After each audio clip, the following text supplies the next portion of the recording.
Business partners எல்லோரும் வணக்கம். என்னோடய பேர் கனகராஜ். நாங்கள் தர்மபுரி மாவட்டத்தில் இருக்கிறோம். இன்றைக்கி இதை பற்றி பார்க்க போகிறோம் அப்படின்னா, ஒரு சின்னதாக ஒரு மோட்டிவேஷன் வீடியோ தான் பார்க்க போகிறோம். என்ன அப்படின்னா, ஒரு கழுகுன்னா என்ன, கழுகுக்கும் ஒரு கோழிக்கு என்ன டிஃப்ரெண்ட் அப்படின்றத நான் பார்க்க போகிறோம். ஏன்னா கழுகு ஒரு முட்டையை எடுத்துன்னு வந்து ஒரு கூண்டில் வச்சாச்சு, அதாவது கோழி கூடு அவைக்காக்கத்தில் வச்சாச்சு. அந்த முட்டையை என்ன பண்ணுச்சு, அந்த கோழி அவைக்காத்து முட்டை கொஞ்சம் பொரிச்சாச்சு, கழுகு பிறந்தாச்சு. அப்போ என்ன பண்ணணும்னா, அதுக்கு வந்து பறக்கக்கூடிய அதோட மைண்ட் செட் இல்லை அதுக்கு. ஏன்னா அது கழுகு தான் பறக்கணும்.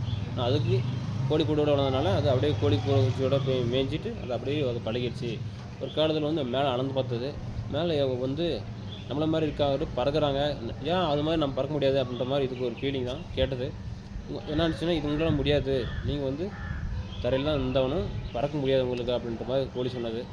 அப்படின்னா அது சொன்னது, இதுவுமே சாதிச்சாக்களை பறக்க முடியும். ஆனால் இது தெரியாதில்ல, நானும் தான் கழுகு, நானும் என்ன முடியும் பறக்க முடியாதுன்ற முடியுன்றது அதுக்கு ஒரு நம்பிக்கை இல்லை.